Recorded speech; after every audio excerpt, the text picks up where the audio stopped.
আমেরিকার দম্ভচূর্ণ ১৭টি F-35 যুদ্ধবিমান মাটির সঙ্গে মিশিয়ে দিল ইরান। আকাশপথে মার্কিন রাজত্বের কি তবে চিরতরে সমাধি ঘটল?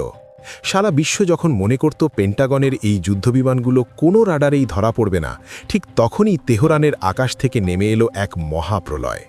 যে অদৃশ্য শক্তিকে নিয়ে ওয়াশিংটন বুক ফুলিয়ে চলত, সেই ইনভিজিবল ঘোস্ট আজ ধ্বংসস্তূপে পরিণত হয়েছে। আধুনিক যুদ্ধের ইতিহাসে এটি এমন এক বজ্রাঘাত যা রাশিয়া, চীন তো বটেই, এমনকি ভারতের প্রতিরক্ষা বিশেষজ্ঞদেরও কপালে চিন্তার ভাঁজ ফেলে দিয়েছে। আজকের এই বিস্ফোরক ভিডিওতে আমরা উন্মোচন করব সেই গোপন সত্য যা মূলধারার পশ্চিমা মিডিয়া আপনার কাছ থেকে লুকিয়ে রাখতে চাইছে। বন্ধুরা, এই চাঞ্চল্যকর তথ্যের গভীরে যাওয়ার আগে আপনারা যদি সত্যিকারের দেশপ্রেমিক হন এবং ভারতের ক্রমবর্ধমান সামরিক শক্তিতে বিশ্বাস রাখেন, তবে এক্ষুনি ভিডিওটিতে একটি লাইক দিন এবং আমাদের চ্যানেলটি সাবস্ক্রাইব করুন। শুনতে অবিশ্বাস্য মনে হলেও এটাই আজকের রূঢ় বাস্তবতা। ডোনাল্ড ট্রাম্প একসময় দম্ভ করে বলেছিলেন যে ইরানের সামরিক শক্তিকে তিনি ধুলোয় মিশিয়ে দিয়েছেন, কিন্তু আজ সেই ইরানই আমেরিকার শ্রেষ্ঠ ক্রাউন জুয়েল F-35কে আকাশ থেকে টেনে নিচে নামালো। মার্কিন সেন্টকম পর্যন্ত স্বীকার করতে বাধ্য হয়েছে যে তাদের একটি অত্যাধুনিক যুদ্ধবিমান ইরানের ফায়ারের মুখে মারাত্মকভাবে ক্ষতিগ্রস্ত হয়েছে। কিন্তু সংখ্যাটা কি শুধুই এক, নাকি পর্দার আড়ালে ঘটে গেছে আরও বড় কোনো বিপর্যয়? আপনারা কি জানেন F-35-এর এক একটির দাম কত? প্রায় $100 মিলিয়ন বেশি। এই বিশাল মূল্যের কারণ ছিল এর স্টেলথ টেকনোলজি। সহজ কথায় বলতে গেলে এই বিমানটি এমনভাবে তৈরি যাতে শত্রুর রাডার বা সিগন্যাল একে ছুঁতেও না পারে। কিন্তু ইরান আজ প্রমাণ করে দিল বিজ্ঞানের এই দম্ভ কেবল কাগজ কলমেই সীমাবদ্ধ। ইরানের রেভলিউশনারি গার্ডস একটি ভিডিও প্রকাশ করেছে যেখানে পরিষ্কার দেখা যাচ্ছে কিভাবে একটি আগুনের গোলা আকাশ চিরে আমেরিকার গর্বকে আঘাত করছে। এখানেই শেষ নয়, ব্লুমবার্গের সাম্প্রতিক রিপোর্ট এবং বিভিন্ন সামরিক বিশ্লেষকদের তথ্য অনুযায়ী এই সংঘাতে আমেরিকা এ পর্যন্ত অন্তত 16টি আকাশযান হারিয়েছে, যার মধ্যে রয়েছে 10টি অতি ব্যয়বহুল MQ-9 রিপার ড্রোন। আর কালকের F-35-এর ঘটনাটি ধরলে সেই সংখ্যাটি গিয়ে দাঁড়ায় ম্যাজিক ফিগার 17-তে। ভারতের প্রতিরক্ষা মহলেও এখন আলোচনার ঝড় বইছে। যে প্রযুক্তির উপর নির্ভর করে ন্যাটো সারা বিশ্বে দাপিয়ে বেড়ায়, সেই প্রযুক্তি কি তবে এখন সেকেলে হয়ে গেছে? আলোচনার এই পর্যায়ে আপনাদের কাছে একটি ছোট অনুরোধ। আপনারা যদি ভারত থেকে এই ভিডিওটি দেখে থাকেন, তবে কমেন্ট বক্সে সগর্বে লিখুন জয় শ্রীরাম। আর আমাদের অন্যান্য দেশের বন্ধুরা আপনাদের প্রিয় দেশের নাম কমেন্টে লিখে জানান। আপনাদের এই সমর্থনই আমাদের সত্য তুলে ধরার সাহস যোগায়। চলুন এবার কারিগরি দিকটা একটু সহজভাবে বুঝে নেওয়া যাক। F-35 কেন ধরা পড়ল? সামরিক ভাষায় একে বলা হয় হিট সিগনেচার। প্রতিটি ইঞ্জিনের মতোই F-35-এর ইঞ্জিন থেকে প্রচণ্ড তাপ বের হয়। ইরান এমন এক ইনফ্রারেড সেন্সর ব্যবহার করেছে যা বিমানের রাডার সিগন্যাল নয়, বরং তার শরীরের উত্তাপকে খুঁজে বের করে। ঠিক যেমন অন্ধকারে আপনার শরীরের উষ্ণতা দেখে মশা আপনাকে খুঁজে নেয়, ইরানও ঠিক সেভাবেই আমেরিকার অদৃশ্য বিমানকে খুঁজে বের করেছে। এটি এমন এক প্রযুক্তি যা কোনো ইলেকট্রনিক জ্যামিং দিয়ে থামানো সম্ভব নয়। এই ঘটনার পর থেকে বিশ্ববাজারে মার্কিন যুদ্ধবিমান তৈরির কোম্পানি লকহিড মার্টিনের শেয়ারে ধস নেমেছে। কেন নামবে না? যে পণ্যটিকে আপনি অজেয় বলে বিক্রি করছেন, সেটি যদি একটি সাধারণ মিসাইলে কুপোকাত হয়ে যায়, তবে গ্রাহক দেশগুলো তো মুখ ফিরিয়ে নেবেই। রাশিয়ার প্রেসিডেন্ট ভ্লাদিমির পুতিন থেকে শুরু করে চীনা সমরবিদরা এখন ইরানের এই অ্যান্টি স্টিলথ ক্ষমতার চুলচেনা বিশ্লেষণ করছেন। আমেরিকার বিখ্যাত রিপাবলিকান নেতা এবং ডোনাল্ড ট্রাম্পের ঘনিষ্ঠ সহযোগীদের মধ্যেও এ নিয়ে ব্যাপক চাঞ্চল্য।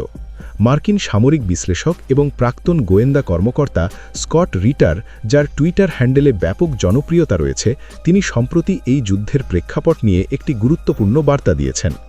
যদিও তিনি সরাসরি 17টি F-35 ধ্বংসের কথা বলেননি, তবে তিনি বারবার সতর্ক করেছেন যে মধ্যপ্রাচ্যে আমেরিকার শ্রেষ্ঠত্ব এখন খাদের কিনারায়। তিনি তার একটি পোস্টে উল্লেখ করেছেন যে আমেরিকার প্রযুক্তির চেয়ে ইরানের প্রতিরোধের সংকল্প অনেক বেশি শক্তিশালী প্রমাণিত হচ্ছে। বন্ধুরা, ভাবুন তো একবার, যে আমেরিকা সারা বিশ্বকে শাসন করার স্বপ্ন দেখে, তাদের 17টি আকাশযান যদি এভাবে ধ্বংস হয়, তবে তাদের অর্থনীতিতে কত বড় ধাক্কা লাগবে।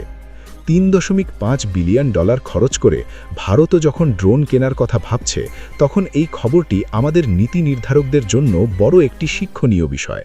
কারণ যুদ্ধের ময়দানে শুধু দামি খেলনা থাকলেই হয় না, সেটি ব্যবহার করার মতো সাহস এবং সঠিক কৌশলও লাগে। একজন ভূ-রাজনৈতিক বিশ্লেষক হিসাবে আমি মনে করি এই ঘটনাটি কেবল ইরান এবং আমেরিকার মধ্যকার লড়াই নয়, এটি বিশ্ব ব্যবস্থার পরিবর্তনের ইঙ্গিত। গত কয়েক দশকে পশ্চিমা মিডিয়া আমাদের বিশ্বাস করিয়েছে যে আমেরিকার অস্ত্র মানেই তা অভেদ্য, কিন্তু ভিয়েতনাম থেকে শুরু করে আজকের ইরান পর্যন্ত ইতিহাস বারবার প্রমাণ করেছে যে প্রযুক্তির চেয়ে রণকৌশল এবং সাহসিকতা বড়। আজ যখন বিলিয়ন ডলারের F-35 যুদ্ধবিমানগুলো ইরানের সাধারণ মিসাইলে মাটিতে আছড়ে পড়ছে, তখন পরিষ্কার হয়ে গেছে যে পশ্চিমা সমরশক্তির সাজানো বাগান আজ তাসের ঘরের মতো ভেঙে পড়ার অপেক্ষায়। 17টি যুদ্ধবিমানের এই খতিয়ান যদি সম্পূর্ণ সত্য হয়, যা অনেক স্বাধীন মিডিয়া দাবি করছে, তবে পেন্টাগনকে তাদের সম্পূর্ণ যুদ্ধনীতি নতুন করে লিখতে হবে। আমেরিকার এই বিপর্যয় বিশ্বকে এক নতুন বার্তা দিচ্ছে। আর কোনো একটি দেশ এককভাবে পৃথিবীকে শাসন করতে পারবে না। পশ্চিমের সেই দম্ভ আজ তেহরানের ধুলোয় লুটোপুটি খাচ্ছে, যা দেখে রাশিয়া থেকে চীন পর্যন্ত সবাই এখন নতুন সমীকরণে ব্যস্ত। কিন্তু আমাদের চোখ থাকতে হবে ভারতের দিকে, কারণ এই অস্থির সময়ে ভারতই হতে পারে বিশ্বের নতুন শক্তির ভরকেন্দ্র। ভারতের জন্য এখানে বড় সুযোগ রয়েছে। আমরা এখন কেবল আমদানিকারক নই, আমরা আত্মনির্ভর হওয়ার পথে হাঁটছি। আমাদের নিজস্ব মিসাইল সিস্টেম এবং তেজসের মতো যুদ্ধবিমানগুলো এখন বিশ্বমানের। আমেরিকার এই দশা দেখে আমাদের লজিস্টিক এবং গোয়েন্দা বিভাগকে আরও সতর্ক হতে হবে, যাতে কোনোদিন কোনো শত্রু আমাদের আকাশসীমার দিকে চোখ তুলে তাকানোর সাহস না পায়। ভারতের উচিত এই পরিস্থিতি থেকে শিক্ষা নিয়ে আরও শক্তিশালী দেশীয় প্রতিরক্ষা ব্যবস্থা গড়ে তোলা। আমাদের DRDO এবং ইসরোর বিজ্ঞানীরা যে মেধা রাখেন, তা দিয়ে আমরা আগামী দিনে F-35-এর চেয়েও উন্নত এবং অভেদ্য প্রযুক্তি বিশ্বকে উপহার দিতে পারি।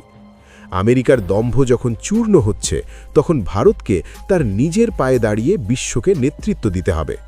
ভারতের রণকৌশল আজ বিশ্বের কাছে এক উদাহরণ, যেখানে আমরা রাশিয়ার প্রযুক্তির সাথে আমাদের নিজস্ব উদ্ভাবনকে মিশিয়ে এক অনন্য শক্তি তৈরি করেছি।